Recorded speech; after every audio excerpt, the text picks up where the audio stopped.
Welcome to History with Herodotus, where we delve into the vast expanse of human experience, navigating the intricate tapestry of time, and uncovering the secrets that have shaped our world. Today, we embark on a journey to explore one of the most tumultuous periods in modern Chinese history, the Cultural Revolution. This pivotal moment, which began in the mid-1960s, would go on to leave an indelible mark on the nation, its people, and the global landscape. As we set out on this narrative, let us first gaze upon the sprawling landscape of China in the early 20th century. The country was a complex mosaic, woven from threads of ancient tradition, modernizing ambitions, and the tumultuous legacy of colonialism. It was against this backdrop that Mao Zedong, the charismatic leader of the Chinese Communist Party, rose to power. Mao's early years in power were marked by significant achievements, including the establishment of the People's Republic of China in 1949 and the subsequent land reform policies that aimed to redistribute wealth and empower the peasantry.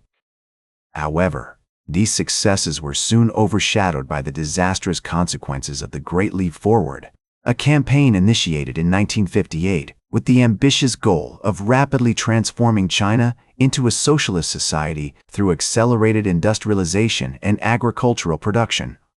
The Great Leap Forward proved to be a catastrophic failure, resulting in one of the deadliest famines in human history.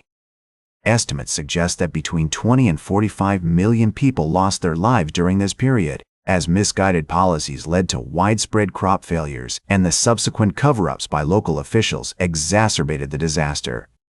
The aftermath of this tragedy saw Mao's influence within the party wane, as moderates such as Liu Shaoqi and Deng Xiaoping gained prominence, advocating for a more pragmatic approach to economic development. Despite his diminished role, Mao remained a powerful figure, revered by many for his revolutionary ideals and charismatic leadership. He began to cultivate a cult of personality, presenting himself as the embodiment of the Chinese Revolution and its values. This strategy would later become a cornerstone of the Cultural Revolution, as Mao sought to reassert his dominance over the party and the nation. In the early 1960s, Mao's concerns about the direction of the country deepened. He perceived that China was at risk of losing its revolutionary edge, succumbing to bureaucratic complacency and capitalist tendencies. This fear was fueled by the Soviet Union's de-Stalinization efforts under Nikita Khrushchev, which Mao saw as a betrayal of Marxist principles. The rift between China and the Soviet Union, once close allies, grew wider, with each side accusing the other of deviating from true socialism. Against this backdrop of ideological tension and power struggle, Mao began to lay the groundwork for a new revolution. He called upon the youth of China to rise up against the established order, to challenge authority, and to purify the country of its perceived enemies, those who were deemed counter-revolutionary, reactionary, or simply not aligned with Mao's vision. With the blessing of Mao, radical students, workers, and peasants would soon band together to form the Red Guards, a paramilitary social movement dedicated to carrying out the chairman's directives. In the years leading up to the Cultural Revolution, Mao's writings and speeches took on an increasingly radical tone. His call for continuous revolution and the need to purge society of its old elements resonated deeply with many young Chinese who felt disillusioned with the slow pace of change in their country. This sense of discontent was further fueled by the perceived corruption and elitism within the Communist Party itself, creating a fertile ground for Mao's revolutionary ideology to take root. The catalyst for the Cultural Revolution would come in the form of a critique of a historical drama, Hai Rui Dismissed from Office, written by Wu Han, a historian and deputy mayor of Beijing. This seemingly minor incident would spark a chain reaction of events that would soon engulf the entire nation. As the controversy surrounding Hai Rui Dismissed from Office gained momentum, Mao's allies began to mobilize against Wu Han and other perceived enemies of the revolution. In November 1965, Yao Wenyuan, a prominent literary critic and member of the Shanghai Communist Party, published a scathing critique of the play in the Shanghai newspaper Wen Weibao.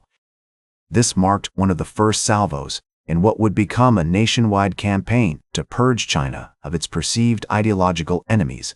The following months saw a significant escalation of tensions as Mao's supporters and detractors clashed in an increasingly bitter struggle for control of the party and the nation. In May 1966, the Central Committee of the Chinese Communist Party issued the May 16 Notice, a document that officially launched the Cultural Revolution by calling for the eradication of all remnants of feudalism, capitalism, and revisionism from Chinese society. As the summer of 1966 wore on, Beijing became a hotbed of radical activity. On June 2, 1966, a group of students from Tsinghua University Middle School, encouraged by Mao's call to action, formed one of the first Red Guard units. These radical youths saw themselves as the vanguard of the Cultural Revolution, tasked with purifying China of its perceived enemies and restoring the country to its revolutionary ideals. On July 28, 1966, a massive rally was held in Tiananmen Square, where Mao reviewed a parade of over 1 million Red Guards, praising their dedication to the revolution. This event marked a turning point in the Cultural Revolution as the movement began to spread rapidly across China, fueled by the fervor and idealism of its young participants. As the Red Guards fanned out across the country, they targeted perceived enemies of the revolution, including government officials, intellectuals, and members of the educated elite. In August 1966, the Red Guards launched a nationwide campaign to destroy the four old ideas, old culture, old customs, and old habits, which were seen as obstacles to China's revolutionary progress. The violence and destruction that ensued were staggering. In Beijing alone, over 33,000 homes were raided and ransacked by Red Guards, with countless artifacts of cultural and historical significance destroyed or stolen. The famous Ming Dynasty-era Temple of Confucius in Queifu was desecrated, its ancient scriptures and relics burned or smashed. In the midst of this chaos, Mao's personality cult reached new heights. His image was everywhere, on posters, in newspapers, and on television, as he was hailed as the great leader and the embodiment of China's revolutionary spirit. His Little Red Book, a collection of his sayings and writings, became a sacred text, carried by millions of Red Guards as they marched across the country. As the Cultural Revolution raged on, the Chinese economy began to grind to a halt. Factories were shuttered, rail lines were disrupted, and food supplies began to run low. In the countryside, peasant farmers were forced to abandon their fields and participate in revolutionary rallies and struggle sessions, leading to widespread famine and economic devastation. By the autumn of 1966, the Cultural Revolution had become a full-blown national crisis, with China teetering on the brink of chaos and collapse. As the violence and instability continued to escalate, it seemed that the very fabric of Chinese society was beginning to unravel. And yet, despite the chaos and destruction, Mao remained committed to his vision of a revolutionary utopia, convinced that the turmoil was a necessary step towards the creation of a truly socialist China. In this maelstrom of violence and ideological fervor, one incident stands out as a particularly stark example of the terror and paranoia that gripped China during the Cultural Revolution. In August 1966, a group of Red Guards stormed the home of a 62-year-old retired teacher named Liu Shaozhu in the city of Changsha. Accused of being a counter-revolutionary, Liu was beaten and humiliated by the Red Guards, who forced her to wear a dunce cap and parade through the streets as a public spectacle. As she was marched through the crowds, Liu's tormentors shouted slogans and insults, accusing her of being a capitalist roader and an enemy of the people. Eventually, she was thrown into a makeshift prison where she would languish for months, subjected to regular beatings and interrogations.